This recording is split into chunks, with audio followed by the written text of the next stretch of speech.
Bismillahirrahmanirrahim. Assalamualaikum warahmatullahi wabarakatuh.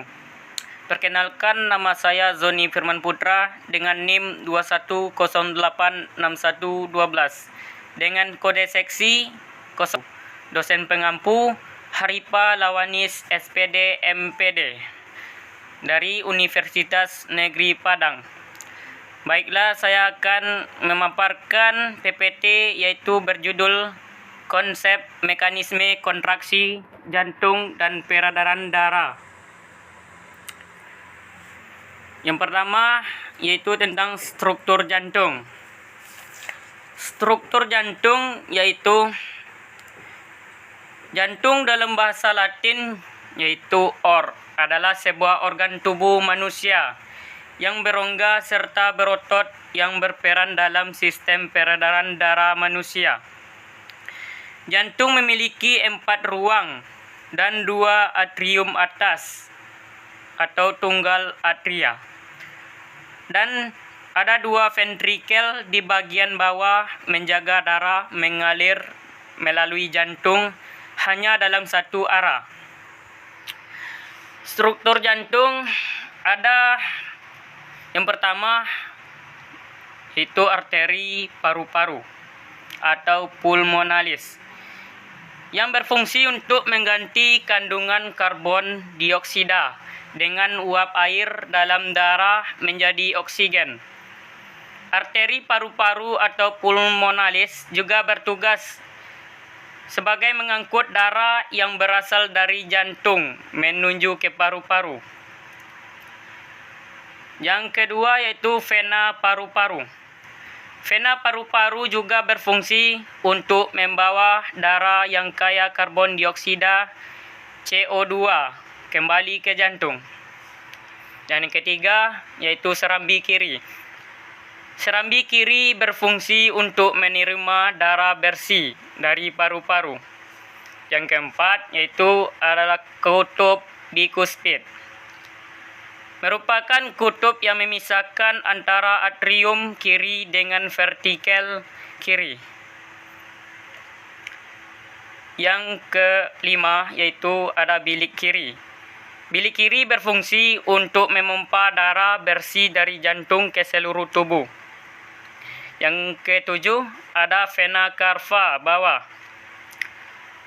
Vena cava bawah adalah pembuluh darah yang menerima darah dari badan.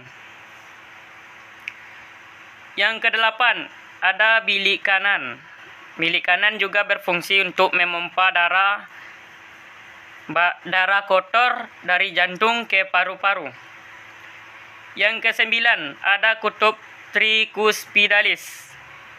Kutub ini berfungsi untuk memisahkan atrium kanan dengan ventrikel kanan guna membantu mengalirkan darah sedikit oksigen dari organ atrium kanan menuju ke ventrikel kanan.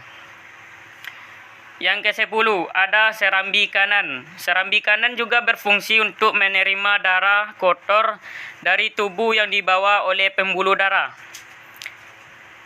Yang ke-11 ada vena cava atas. Ialah vena besar yang ada dalam tubuh manusia. Fungsinya untuk membawa kembali aliran darah yang mengandung karbon dioksida yang asalnya dari seluruh tubuh di bagian atas menuju ke jantung. Ada aorta. Aorta adalah arti terbesar dalam badan manusia bersumber dari bilik kiri jantung dan membawa darah beroksigen kepada semua bagian tubuh dalam peredaran darah sistemik. Aorta juga disebut arteri elastis oleh karenanya dapat mengembangkan regangan ini, memberi energi potensial yang akan membantu mempertahankan tekanan darah sewaktu diastole. Oleh karena di saat aorta akan berkontraksi secara pasif. Selanjutnya ada bagian-bagian jantung. Yang pertama ada pulmonary artery. Yang kedua ada pulmonary vein. Yang ketiga mitral valve. Yang keempat, aortic valve. Yang kelima, perikardium. Yang keenam, tricuspid valve. Yang ketujuh, pulmonary valve. Yang kedelapan, ada superior vena cava. Lapisan jantung yang pertama ada perikardium. Yang kedua, miokardium. Dan yang ketiga, endokardium. Dan ada juga ruang jantung. Yang pertama ada atrium atau serambi kanan atau dekter. Yang kedua, atrium atau serambi kiri sinister. Yang ketiga, ada ventrikel atau bilik kanan. Yang keempat, ada ventrikel atau bilik kiri atau sinister.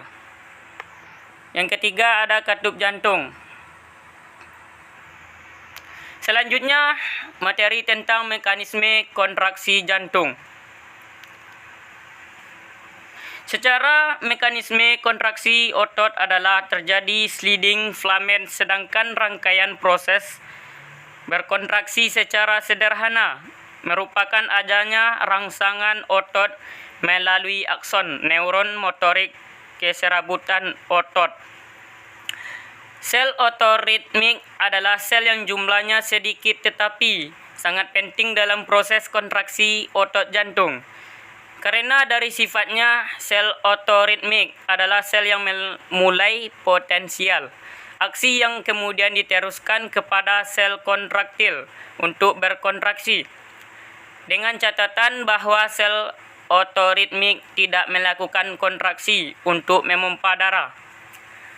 Sel kontraktil adalah 99% dari jumlah sel-sel otot jantung. Sel ini bekerja untuk memompa darah secara mekanis. Sel kontraktil tidak dapat membentuk potensial aksinya sendiri. Perbedaan sel otoritmik dengan kontraktil adalah fase sodium channel-nya akan selalu inaktif atau sudah dihambat sehingga tidak dapat terbuka. Selanjutnya yaitu materi tentang struktur dan sirkulasi pembuluh darah. Sistem sirkulasi berperan dalam homeostasis dengan fungsi sebagai sistem transportasi tubuh pembuluh darah, mengangkut dan mendistribusikan darah yang dipompa oleh jantung untuk memenuhi kebutuhan tubuh akan O2 dan nutrien, menyingkirkan zat-zat dan menyampaikan sinyal hormon. Pembuluh darah adalah bagian dari sistem sirkulasi darah yang mengerahkan nutrisi yang diperlukan ke seluruh tubuh. Yang materi yang keempat atau materi yang terakhir ada imunitas tubuh. Imunitas tubuh juga disebut tubuh manusia diciptakan dengan segala kelebihan yang dimilikinya. Lingkungan tempat tinggal dimanapun itu kerap dihinggapi virus dan bakteri. Namun tubuh memiliki sebuah mekanisme pertahankan untuk menghalau dan menangkalkan bakteri dan virus yang masuk ke dalam tubuh. Ini dinamakan dengan sistem imun tubuh. Sistem imun atau sistem kekebalan tubuh merupakan suatu sistem perlindungan secara biologis yang ada di dalam tubuh manusia dengan tujuan untuk menangkalkan radikal bebas yang menyerang hingga seorang individu akan terhindar dari penyakit. Apabila sistem ini dapat bekerja dengan baik, maka seseorang akan terhindar dari serangan virus atau bakteri, bahkan dapat mencegah dari serangan kanker. Selanjutnya ada fungsi imun tubuh. Yang pertama, sistem pertahanan. Yang kedua, keseimbangan homeostasis. Yang ketiga, perbaikan jaringan. Dan ada juga secara umum sistem imun memiliki fungsi.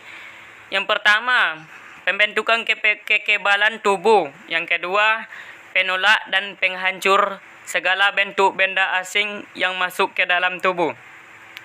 Yang ketiga, pendeteksi adanya sel abnormal, infeksi, dan potongan yang membahayakan.